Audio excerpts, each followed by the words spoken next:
del occidente. Sí, puedes. No. Dice. Bueno, como ya mencionaba, lo que intenta hacer la medicina tradicional es evitar o erradicar estas enfermedades que afectan al ser humano. En las culturas prehispánicas, las enfermedades eran por influencia de los signos calendáricos, por males causados por otros brujos o por patologías simplemente naturales, además que eran atribuidas a deidades como castigo hacia las personas, hacia los seres humanos. Estos castigos eran dados por no cumplir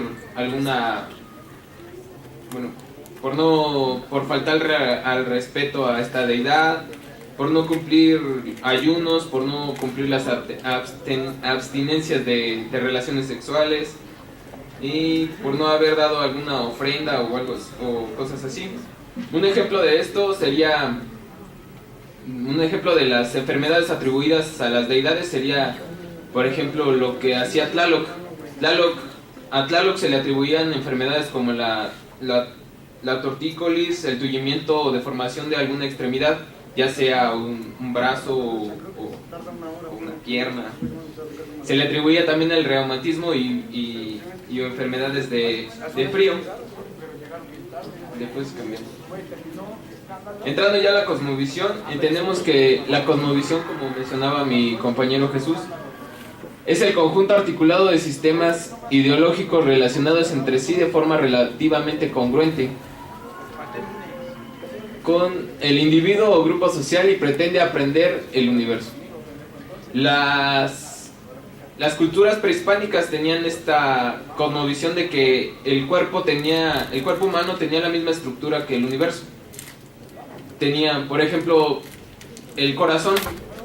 El corazón era tomado como una representación del sol en el mismo cuerpo, porque por el mismo tenía un movimiento constante y estaba arriba del diafragma, que es, ahorita lo voy a mencionar. El ser humano era un microcosmos para los indígenas. Estaba dividido en cuerpos celestes y en cuerpos del inframundo.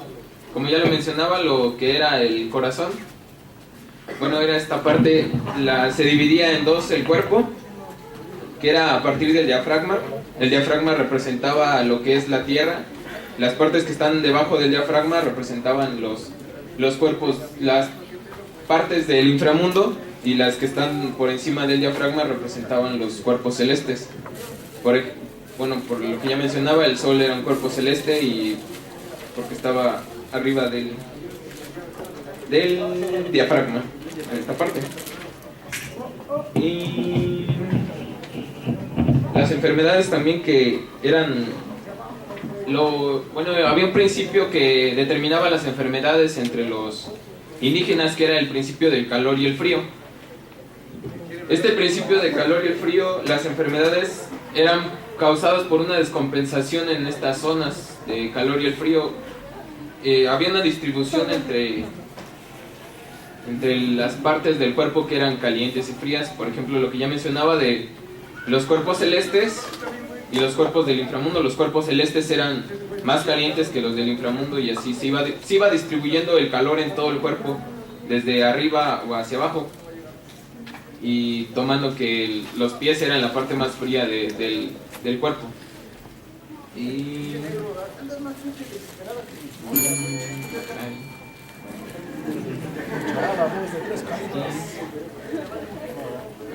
¿Lo puedes cambiar, por favor? Dice es lo que ya mencionaba, las enfermedades que eran causadas por el frío y esas cosas consistían en una descompensación. El tratamiento era dado por personas que tenían un alto nivel en el conocimiento de estas enfermedades, un alto nivel podríamos decirlo, en el sector salud, que eran personas que eran chamanes, curanderos, hierberos, parteras, hueseros, que además estas personas se dividían entre personas que hacían el bien y el mal. Por ejemplo, mencionaba Sagún en la historia general de las cosas de Nueva España, que las personas, bueno, esas personas de conocimiento en salud que se dedicaban a hacer el bien estaban encomendadas a la diosa Tosi, que era la diosa de las medicinas y las vendas medicinales. Y también había otras, bueno, estas personas que se encomendaban a esta diosa eran las personas que hacían el bien, los curanderos y los hueseros, las parteras. Pero había otras personas que se encomendaban a Tezcatlipoca.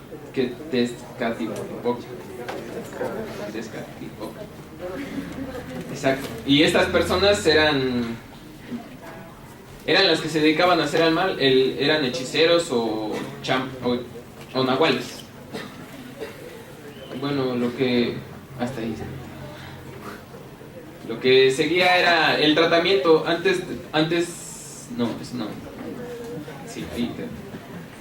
El tratamiento que se llevaba después de que, bueno, había una jerarquía para llevar el tratamiento de una enfermedad. Primero se distinguían los síntomas y a qué deidad se tenía que hacer algún tributo o pedir un permiso para erradicar la enfermedad, y después se destinaba a dar un medicamento o algo así.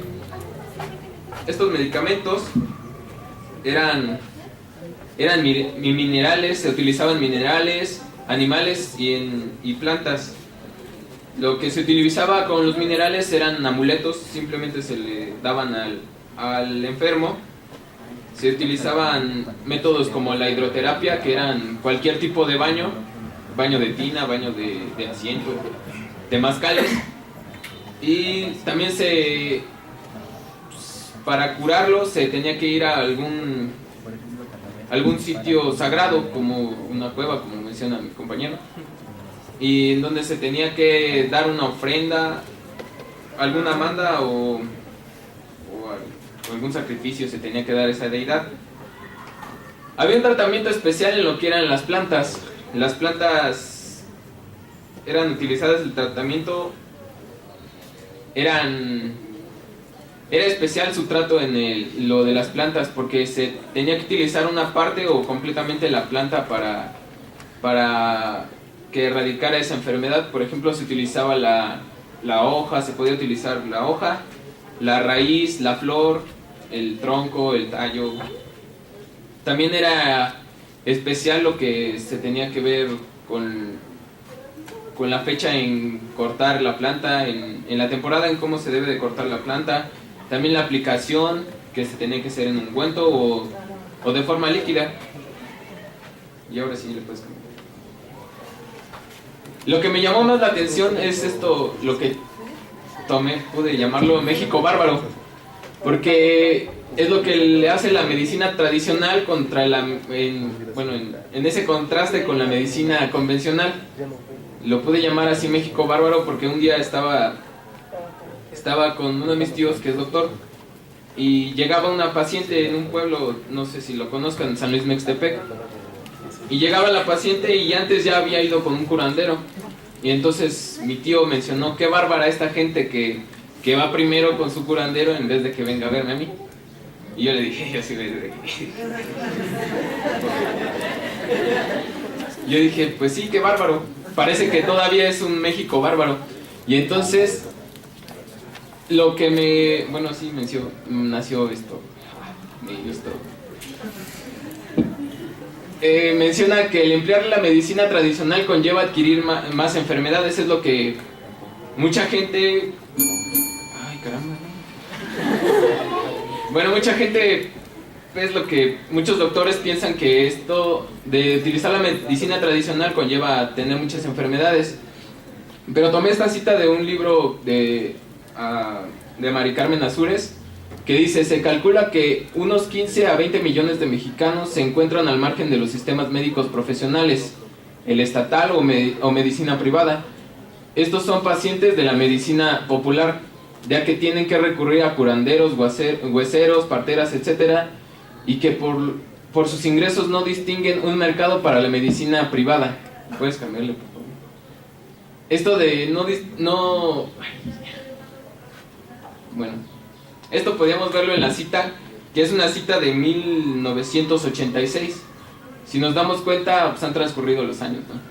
Y a este paso, el nivel nacional, el número de personas en situación de pobreza se incrementó en 500,000 de personas. Entre 2010 y 2012 han llegado a 53.3 millones en 2012, el 44%. Carlos, te interrumpa tantito. No sé si puedes ya dar tu conclusión de tu tema, claro, porque ya se acabó el tiempo. Rápido, por favor. Ok.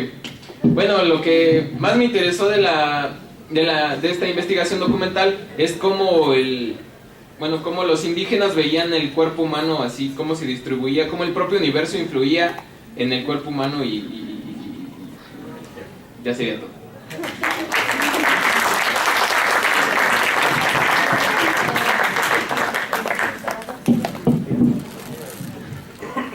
A continuación escucharemos a Armando Suárez García con su ponencia La cosmovisión de las pinturas rupestres y la barranca del diablo, con la ideología de los pobladores con el paso del tiempo.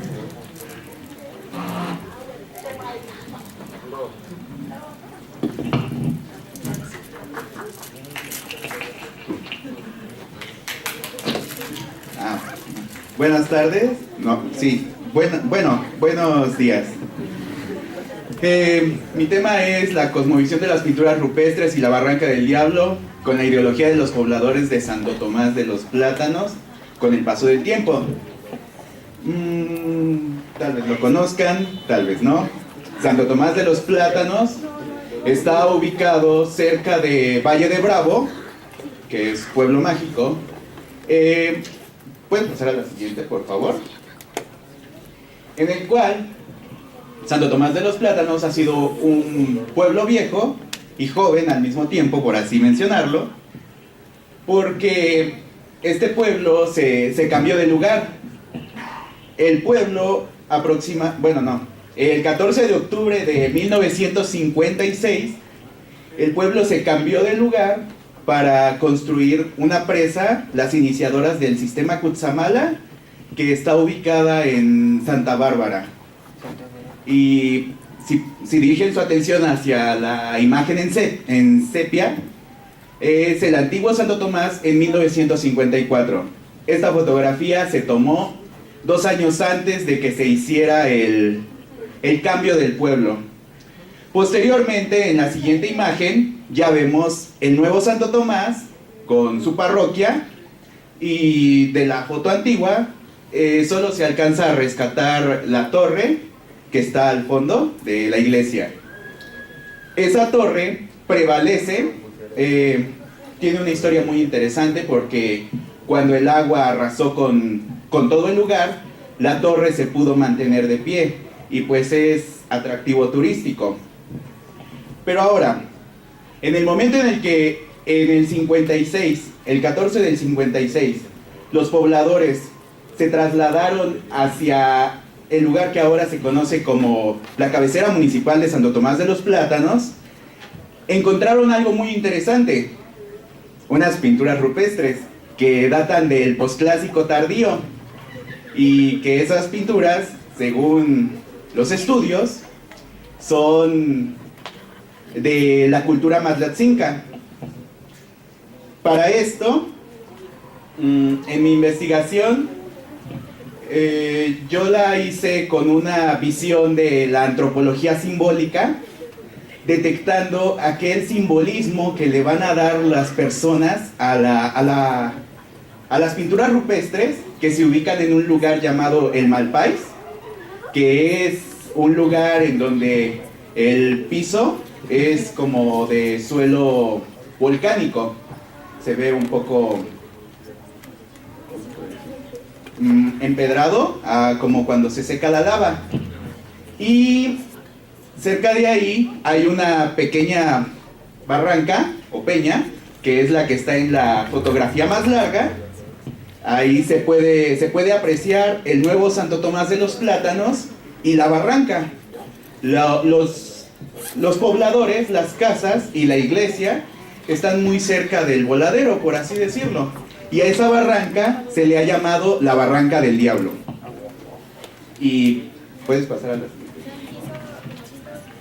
Para mi investigación, entrevisté a las personas de mayor edad del municipio para poder rescatar aquellas creencias que se tuvieran sobre el lugar, dentro de las cuales solo pude entrevistar a 8 personas, que eran unas de las más adultas, que es Yolanda Moreno Santos, de 43 años, y la señora María Isabel Esquivel Salazar, de 72. Al señor Yolanda Moreno Santos, de 43 años, y María Isabel, ellas viven en un poblado que se llama Pueblo Viejo. Ese lugar es donde antiguamente estaba el municipio.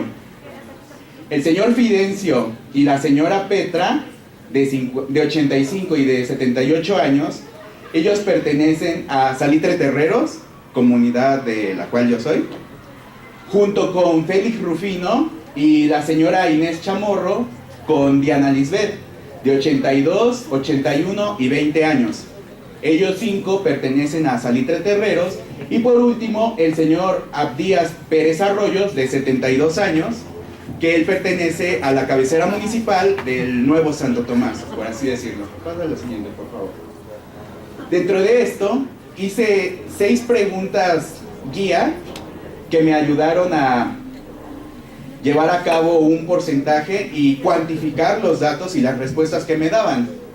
En la primera es, ¿por qué se le llama Barranca del Diablo?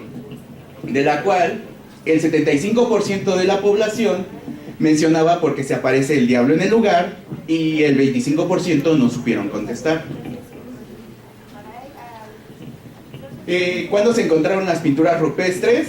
Para esto, un 100% tuvo la acertada manera de contestar, que en el 96, cuando fue el cambio del pueblo. 56, perdón. Y ¿qué se encontró en la barranca además de las pinturas? Esto fue muy interesante porque esta pregunta me dio paso a historias de vida de los mismos pobladores, en donde un 75% mencionaba que se encontraron figurillas de barro como ídolos, tepalcates y huesos humanos como en una especie de tumbas.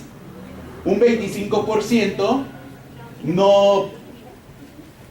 un pozo donde nace un agua de manantial, y un 0% no supieron contestar. Ahí cada quien contestó con base en lo que sabe cada persona. Y si han pasado cosas extrañas en dicho lugar, que son las historias y los relatos que datan acerca de ese lugar, de la Barranca del Diablo, con las pinturas dentro del Malpais. Y pues ahí completamente todas las personas dijeron que sí han pasado cosas. A la siguiente, por favor. Para esto, ¿cuáles son las historias o relatos de la Barranca del Diablo? A pesar de sus muy variadas respuestas, las personas, siendo de lugares diferentes de comunidades, acertaron en un 87% que el diablo se sube a los autos y por el susto las personas chocan o se van al voladero, como la fotografía que les acababa de mostrar. Y solamente el resto de la población menciona que en la carretera se aparece la muerte y animales feos o como emplumados, que es por lo cual se accidentan o se matan las personas y también los animales. Y la última pregunta, que fue ¿de qué cultura son las pinturas rupestres? Aquí un 62% mencionaban que de los aztecas. Como recordamos, en la época del Porfiriato se le dio un gran auge a los aztecas y consideraban que todos eran aztecas. Un 25% no supieron contestar y un 13% mencionaban que fue de la cultura zapoteca. Para esto, pues fue un dato erróneo de las personas que pude entrevistar. En realidad es de la cultura matlatzinca. Pero lo interesante de todo esto fue que las personas le dan toda una estructura mental a las creencias que se acordan. Yo, en mi criterio, considero que los accidentes que se suscitan en el lugar son por la infraestructura de la carretera, por la construcción, porque son curvas muy cerradas, y diferencia de aquí en Toluca, y que algunas personas, cuando se suscitan los accidentes, es en la noche y en algunos casos en estado de ebriedad, lo cual, una manera de justificarlo es creando toda una estructura simbólica con estos elementos a los cuales se les menciona que son de brujería en algunos casos. Y pues concluyo con base a la antropología simbólica, que todas estas personas, para darle una explicación, con base a las personas que entrevisté, le dieron una explicación para poder justificar todos los actos que se estuvieron dando por la infraestructura en mayor parte de la carretera. Muchas gracias.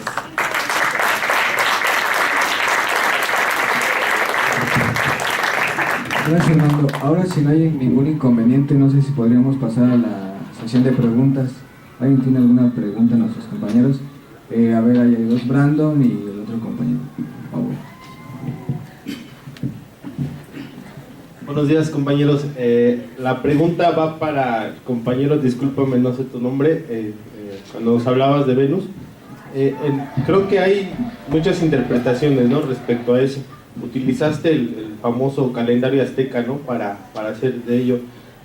Pero yo quisiera preguntar nada más la referencia, ¿no?, de dónde tomas o qué autor tomas para dar esa interpretación, ¿no? Porque hay muchas que dicen que pues narra la cuestión mitológica del quinto sol, pues que no es un calendario como tal, ¿no? Entonces, ¿qué autor utilizaste nada más para eso? Por distracción no puse mi bibliografía, sin embargo, creo que el apellido es Trejo Galindo. Si no me recuerdo, creo que él es también astrónomo y ha publicado varias cosas sobre él. Si no me recuerdo, es de apellido Galindo Trejo, pero eso es de referencia.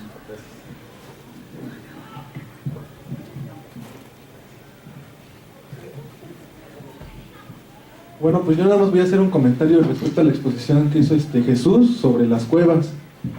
Comentaste, Jesús, que supuestamente se cree que cuando el volcán en Chinanteca haga erupción, la Teresona también puede entrar en erupción, si no mal recuerdo.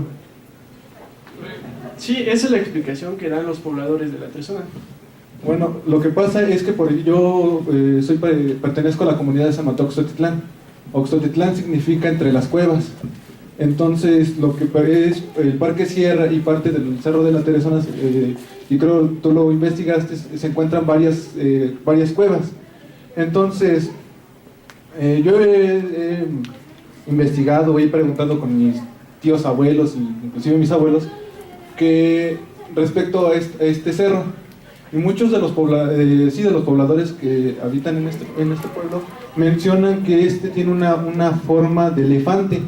Inclusive si lo vemos desde Sinacantepec o en el centro, aquí en los Mártires de Toluca, se ve un elefante. Esa es una. Y otra, también me comentaron de que se cree que cuando el volcán también el Chinanteca haga erupción, este elefante se va a despertar y a la vez va a proteger a la comunidad de San Mateo para poder evitar alguna tragedia. Solo es un comentario y muchas felicidades. ¿No quieres responder, Jesús, al cuestionamiento? No fue una pregunta, creo que es una forma diferente de explicar el cerro, ¿no? Pues, claro, la casualidad que yo no había escuchado de este mito. Muchas gracias, Brandon.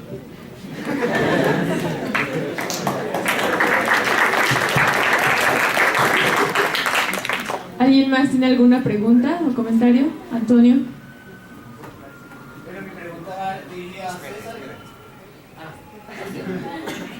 César, te pregunto, viendo que hay continuidad en las percepciones sobre la salud que se tenían en el mundo prehispánico, se me plantea la pregunta de si actualmente alguna institución médica o los programas de salud pública aquí en México tienen en cuenta estos aspectos de la medicina tradicional más allá de la perspectiva biomédica. Si conoce algún caso, es que yo no tengo ni idea. Bueno, sí, había en el libro que tomé de referencia había Un ejemplo de ello, que sí se tenía en cuenta esto de la medicina tradicional en el Hospital de la Raza en México, sí se tiene en cuenta todo lo que implica la medicina tradicional, y también se puede llevar un análisis, no, es que es como... Sí se puede dar un diagnóstico en base a lo que es la medicina tradicional, junto ya con la medicina moderna. Ese ejemplo lo veía en el libro de María del Carmen Azuárez, mencionaba ese ejemplo. Sí, es lo que podría decir. ¿Alguna otra pregunta? Profesor, por favor. Chicos, pues antes que nada felicidades, temas muy interesantes, y qué bueno que los maestros a cargo de los grupos estén incentivando eso en ustedes, ¿no? Y bueno, mi pregunta sería para Jesús y para Armando. Primeramente para Jesús. Obviamente en la ciudad de Toluca hay muchos mitos, hay muchas leyendas, pero acá la cuestión es que a mí siempre me ha quedado duda de por qué le llaman Cerro de la Teresona. No sé si tú ahí, entre el trabajo de investigación que realizaste, pudiste encontrar algo, alguna persona te haya dicho por qué se le llama el Cerro de la Teresona. Y la pregunta que sigue sería para Armando, si nos podrías comentar, por ahí igual también yo he tenido la oportunidad de viajar a Santo Tomás, y la gente del lugar nos dice que tiene forma de cuchara el pueblo. No sé si tengas algo que comentarnos acerca de esa descripción que hacen los mismos pobladores, ¿no? Que incluso antes de llegar a Santo Tomás, casi como unos, ¿qué serán? Medio kilómetro pasando de Colorines, es cuando ya se alcanza a ver la forma de la cuchara del pueblo, ¿no? Gracias. Bien, pues dentro de los datos bibliográficos no encontré información alguna sobre la Teresona. Sí alcancé a recabar algunos mitos sobre el porqué de la Teresona, y explican que una mujer muy acaudalada llegó a vivir ahí y tenía en represión a las personas que pues rodeaban la localidad, y entonces las personas, pues me imagino que comenzaron a llamarle el lugar o Cerro de la Teresona.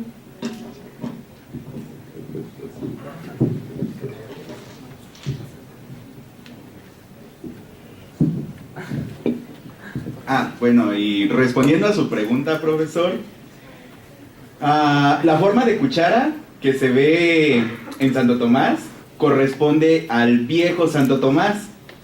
Si analizamos un poco, en donde se hizo la presa de una de las iniciadoras del sistema Curzamala, cosas que mencioné, todo eso, la Comisión Federal de Electricidad tomó ese lugar y le pidió a los pobladores que se trasladaran unos cuantos kilómetros cerca de Colorines, porque hacía una especie de pozo en donde se ubicaba la iglesia y todas las casitas. Entonces, por la estructura natural que tenía el territorio, fue que se escogió ese lugar. Y entonces, en el momento en el que se llenó de agua, sí hace una especie de cuchara por el pocito que tiene ahí. ¿Y ya?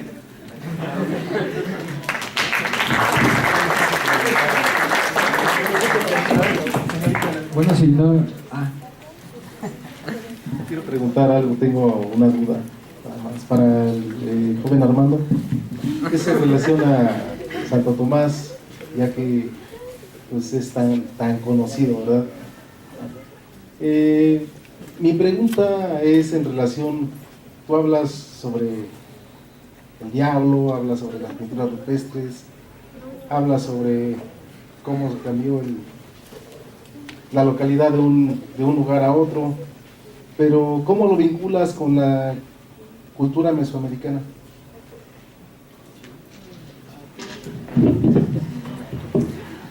Bueno, el trabajo que yo hice sobre las pinturas fue dando una explicación y al mismo tiempo dar a conocer todas las estructuras mentales que se crean los pobladores del lugar para justificar los accidentes que se suscitan en el lugar. Relacionado con las culturas mesoamericanas es porque, como las pinturas rupestres que pertenecen al posclásico tardío son creadas por la cultura matlatzinca, lo cual va relacionado con el tema central de las culturas mesoamericanas, y al mismo tiempo trato de darle un enfoque el cual muestre cuáles son las creencias que se han estado modificando, porque anteriormente cuando se descubrieron se visitaban y se les tenía cierto respeto, pero al encontrar los cadáveres que se cree que son tumbas de los antiguos pobladores, la gente empezó a asociarles temas diabólicos, porque el lugar es dominado por la religión católica, y entonces al no tener la cruz y los nombrecitos de RIP, descanse en paz, fulano de no sé quién, las personas creen que es lo consideran como una fosa común y le dan cuestiones de sacrificio diabólicos, y se cree que ahí practican brujería. Por eso, en parte de la investigación que recabé, me comentaron que para acceder a las pinturas rupestres habían unas escaleras de madera, o la otra cuestión era aventándote por el voladero, con soga, con soga, claro. Mencionaban que para que de cierta forma se dejaran de suscitar los accidentes, los pobladores, no se supo quién, destruyeron o se cree que se cayeron las escaleras que conducían a las pinturas rupestres, para de esa forma tener un como contraataque a los accidentes que se suscitaban. Gracias.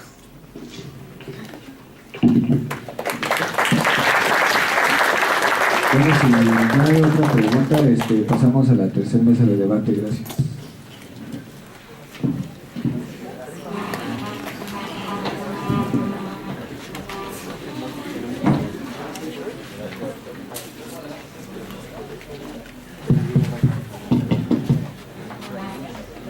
Bueno, pues ahora damos comienzo al penúltimo foro, que es el de medicina tradicional.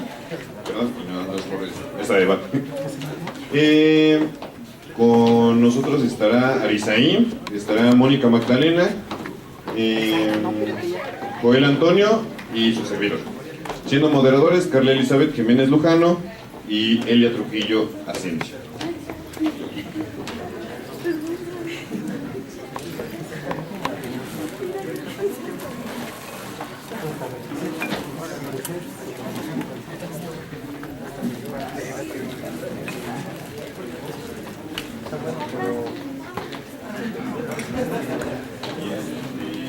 Bueno, solamente como dato, acuérdense que tenemos 10 minutos por ponencia, ¿sale?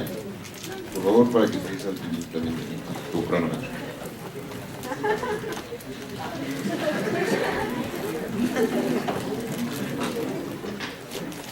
Bueno, buenas tardes a todos. A continuación vamos a ver lo que es la medicina tradicional. Vamos a ver un panorama observando el cambio que forma parte de la vida, en este caso la salud, que es un factor importante y se emplea enfocado a la medicina tradicional de acuerdo a cada contexto, a su historia y al panorama actual.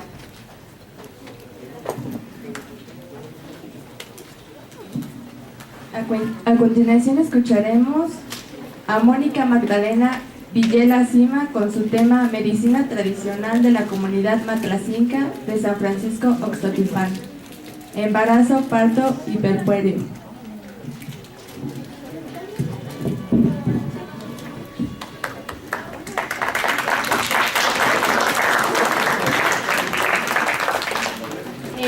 Hola, buenas tardes. Mi nombre es Mónica Magdalena. Soy de San Francisco Oxtotipan, es del municipio de Temascaltepec. Actualmente ese lugar es el único lugar donde quedan los únicos matlatzincas existentes en el mundo. Entonces, bueno, mi interés acerca de este tema es, bueno, el tema es medicina tradicional de la comunidad matlatzinca. de San Francisco Ixtotepalpan, enfocándome en el embarazo, parto y puerperio. Bueno, realmente mi interés acerca de este tema es pues realicé trabajo de campo en la comunidad y asimismo también realicé gabinete. Entonces primero, bueno, me voy a enfocar a lo que es mi trabajo de campo, que realmente en la parte que es del gabinete hice mucho énfasis en el libro de Sahagún, del Códice Florentino, bueno, la historia general de las cosas de la Nueva España. Y pues, de acuerdo al libro de Sahagún, él habla acerca de las parteras, del embarazo y del parto. Y pues realmente en la comunidad se dice que la embarazada es la mujer que va a tener la bendición de concebir un bebé, por lo cual debe agradecer a Dios por haberle dado esta dicha. La mujer embarazada debe de cuidarse mucho durante el embarazo para asegurarle el bienestar de su bebé. Si se siente bien puede hacer las cosas que normalmente hace, pero si padece malestares durante el embarazo, lo mejor es guardar reposo. Los malestares pueden ser diversos y algunos ameritan que la visite una partera.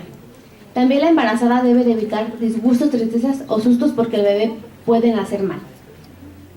Bueno, en el embarazo, en lo que corresponde a mi trabajo de campo, realmente no aplican las técnicas, bueno, la parte de la medicina tradicional, puesto que muchas de las plantas medicinales son muy dañinas para el producto, bueno, para el bebé. Entonces, pero consultando a Sahagún, hay muchos, no hay como tal plantas medicinales que puedan curar, por ejemplo, el espanto de una mujer embarazada, pero de acuerdo al libro de Sahagún, sí hay mitología que se puede llevar a cabo, que tenían en la época pues de los aztecas, recordando que Sahagún hizo un estudio etnográfico para poder evangelizar. Mucha de esa mitología se tiene como, por ejemplo, cuando se dice que los eclipses se comen al bebé, o en ese caso pues hay como una tipo solución para que el bebé no nazca mal, porque si la mujer detecta o está en un eclipse, la mujer embarazada, el producto puede nacer mal, según la cosmovisión mesoamericana. Se dice que el bebé puede nacer mellados los labios, significa que, bueno, la explicación actual significa que puede nacer con labio leporino, por lo cual pues se utiliza una piedra de obsidiana para que se pone en el seno para que la mujer pues el bebé proteja al bebé y el bebé no nazca así. De acuerdo a mi trabajo de campo, eso se enfoca mucho y entra otras cuestiones de sincretismo, porque mi informante clave, la señora Agapita, de 70 años, comenta que para evitar que el bebé nazca con el labio leporino, bueno, ella no sabe qué es labio leporino, ella me dijo que el bebé nazca así, utiliza un cinturón de alfileres, y al mismo tiempo cuando mediante una señora que sabe cuándo va a suceder el eclipse, las meten al temazcal para protegerlas y el eclipse no las pueda tocar. Bueno, así como esta explicación que se le daba en Mesoamérica acerca de ciertos fenómenos que sucedían para la mujer embarazada, existen otras. Por ejemplo, se decía que si la mujer comía el betún negro que se llamaba tzicli, que significa pues chicle, durante el embarazo, el bebé podía nacer con netensoponistli, que es el paladar duro y las encías gruesas, o sea que no podía amamantar y por lo tanto iba a morir, no iba a poder ingerir la leche materna. También uno de los consejos que daban en Mesoamérica es que las mujeres durante el embarazo no padeciera de enojo, de tristeza o sufriera de algún espanto, porque si fuera así podía abortar el bebé. Que también se le diera todo lo que se le antojara, porque también el bebé podía nacer mal si no se le daba todo lo que se le antojara. O no, y que otra cuestión podría ser que no presumiera de mucha ser muy acomedida, porque también eso es muy malo para el bebé, porque hace muchos esfuerzos para levantar cosas pesadas o cosas así. Bueno, enfocándome a la parte del parto, durante el parto ahí sí ya entran lo que son las plantas medicinales.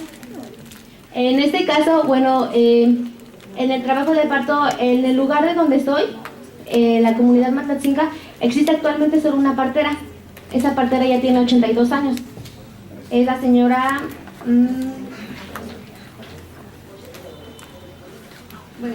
la partera habla de que ella utiliza una planta para tener más fácilmente a los bebés. Ella les daba una planta a las mujeres que iban a tener al bebé, a las preñadas, les daba la planta que se llama Inchutahui. Con otras señoras encontré que esa planta se llama chupamirto o chuparrosa, pero es la misma planta, es la que se muestra en la imagen. Sagún habla de la misma planta, pero en lengua náhuatl se llama Sihuapatli o Zapatli, que significa medicina de la mujer, porque Siwa es mujer y Patli es como planta o medicina.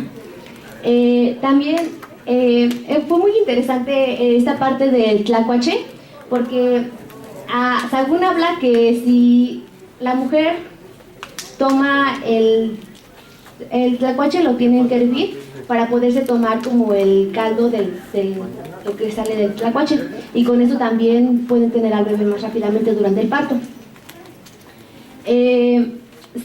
Sagún dice que había una leyenda de que si el tlacuache era un animal muy muy fuerte, que había una leyenda de que un perro una vez se comió un tlacuache y inmediatamente se le salieron todos los intestinos y todo lo que tenía dentro. Entonces solo era importante que solo se tomaran el caldito de tlacuache y no todo el tlacuache. En este caso también en mi trabajo de campo me encontré con esto, que anteriormente se tomaban el caldito pero me dijeron acuache, y pues llegué a la conclusión que era lo mismo, porque me dijeron que era un animalito que se parecía al ratón y que lo cazaban, y entonces dije, ese es el tlacuache. Bueno, eso es lo que corresponde durante el parto. Una vez que se tiene el parto, pues se le corta el ombligo, le fajan al bebé, y posteriormente, bueno, en los cuidados del puerperio, ahí sí ya entra más lo que van las plantas medicinales. En las plantas medicinales, bueno, la misma planta que es la... ¿Puedes regresar? La Sihuapatli, la tienen a un lado de donde la mujer toma el puerperio. Bueno, más que nada es cuando la mujer toma la cuarentena. Entonces, la mujer al lado de su cama, en el lugar donde va a descansar, tiene que tener la planta Sihuapatli, porque esta la protege de mal de ojo o de alguna persona que llegue con una energía muy fuerte a visitarla y a visitar a su bebé. Bueno, la partera aquí tomó un lugar muy importante. Anteriormente en esa localidad, bueno, en mi localidad, no había muchísimas parteras. Actualmente solo queda una, y esa partera pues ya no tiene la fuerza suficiente como para pues recibir a un bebé o ayudar a una mujer preñada. La médica es la buena conocedora de las propiedades de las hierbas y raíces. La partera me contaba algo muy importante que tomé, que me pareció importante. Ella dice que ella aprendió a ser partera cuando le cayó el rayo, porque anteriormente ya no sabía que era, bueno, no tenía esos conocimientos de ser partera, ni huesera, ni todas las cosas médicas que ella hacía, todo el conocimiento que adquiría. Ella decía que nunca estudió en una escuela, no sabía leer ni escribir. Ella aprendió a ser partera cuando le cayó un rayo. Bueno, en la parte del puerperio, cuando es lo de la cuarentena, como ya lo mencioné, una vez que se tiene al bebé, tienen que pasar 3 días para que la mujer la metan al temazcal, porque el temazcal en esa localidad es para bañar y es medicina. Cualquier enfermedad que se tiene, siempre se recomienda entrar al temazcal para que se quite. Y pues una vez que se tiene al bebé, se mete al temazcal, y al mismo tiempo se mete al bebé. La partera tiene que permanecer en el temazcal junto con el bebé y con la preñada. Asimismo, la partera pues la soba y le saca todo lo último que le quede, bueno, ya le acomoda todo porque dice que si no la acomoda y no le entra calor a la mujer embarazada, pues esta se hace panzona. Bueno, sí, bueno, se infla, le entra el frío. Entonces, bueno, nada más para concluir, mi informante clave es la señora Crisanta Estrada, de 82 años de edad. Bueno, esta persona dice que actualmente ella ya no es partera.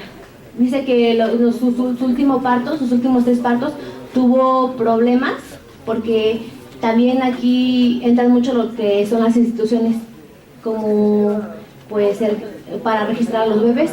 Entonces actualmente ella se dejó de dedicar a eso porque entran las instituciones cuando tuvo 3 problemas de que en el registro civil no querían registrar a los niños porque nacieron en casa y les piden peso y talla y la partera pues no tiene como tal esos conocimientos. Por lo tanto, pues yo siento que ese es un factor que influye mucho en que en la localidad ya no hayan parteras. Bueno, y más que eso, ella me comenta que ella ha escuchado muchos acerca de los problemas que tienen actualmente en las instituciones públicas y de gobierno de hospitales para atender a los bebés. Y ella dice, ¿cómo es posible que el gobierno no las permita tener su bebé en su casa como anteriormente se hacía? Y tampoco las puedan atender, muchas veces no tengan los recursos o para llegar al alcance de tener a su bebé en un hospital. Y pues... Gracias, Moni. Bueno, será todo. Gracias.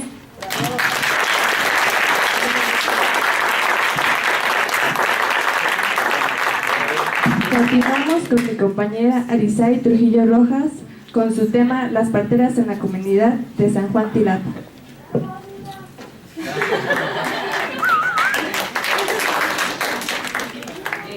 Hola, buenas tardes. Pues mi tema son las parteras de la comunidad de San Juan Tilapa. Siguiente, por favor.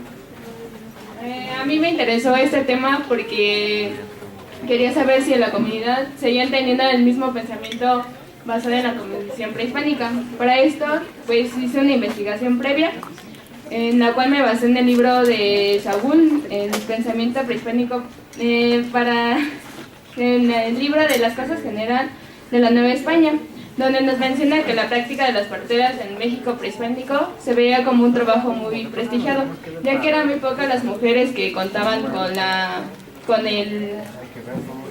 las habilidades para atender a la mujer embarazada, hacer el parto y después del parto. Asimismo nos relata que diferentes creencias como el calendario de la gestión humana de 260 noches, que separa el parto de la concepción. Durante este periodo, que sucede 9 lunas y la aparición de cada una representa la etapa del desarrollo del feto. Asimismo nos dice que el momento del parto era llamado la hora de la muerte, porque se creía que la mujer tenía una batalla en la cual podría morir, y si en el caso de que la mujer moría, a la mujer se le daba el nombre de Cihuacteteo. Las mujeres que acababan de parir deberían de estar en cama 3 días. Los 40 días siguientes deberían de cuidar su alimentación, en lo cual deberían de evitar comer piña, tortilla de maíz, atole, entre otras cosas. Lo que tenían que comer consistía en tomar en abundancia el agua de arroz, esto con el fin de que la madre tuviera en abundancia leche y el recién nacido no le faltara. Asimismo, el trabajo de las parteras no terminaba ahí, ya que tenían que realizar un baño ceremonial de purificación. Dicho baño consistía en bañar a la madre con agua de diferentes hierbas, en el cual pues la purificaba. Bueno, para ver la comunidad si aún se conserva dicho pensamiento, realicé trabajo de campo en la comunidad, en donde mi informante clave fue la señora Guadalupe Martínez González, la cual cuenta con 48 años de edad. Es originaria de San Juan Tilapa. Ella me comentaba que su conocimiento ha sido de generación en generación, ya que su madre también se dedicaba a esto. Ella desde muy pequeña le interesó conocer el oficio de su madre. Entonces, pues continuó con esto. Ella también me comentaba que las consultas son por lo general una vez por semana para llevar el control del embarazo. Y si notaba que en las primeras semanas el embarazo tenía alguna complicación, las visitas eran cada tercer día, esto para sobarlas y a la hora del parto no tuvieran ningún problema. Asimismo, les daba una dieta en la cual consistía en no consumir tantos lácteos ni cereales, además tomar muchos líquidos, consumir grasas, azúcares y sal en muy poca cantidad. Asimismo, durante los 3 primeros meses deberá tomar ácido fólico para prevenir defectos en la formación del cerebro y la columna vertebral del niño. Y finalmente, en el caso de náuseas y vómito, realizar comidas pequeñas a lo largo del día. Cuando la mujer ya se le reventó la fuente, le llaman a la partera. La partera se da cuenta que tanto lleva de dilatación la mujer, y si ya tiene entre 5 y 7, la partera le da algunos test como el de pasote, el de ruda o el de manzanilla. Eso es para facilitar el alumbramiento. Posteriormente deja pasar algunas horas y cuando la mujer ya tenga 9 o hasta 10 de dilatación, la partera coloca a la paciente en el piso. Es de preferencia porque pues es más fácil para ella. ¿Me puedes cambiar?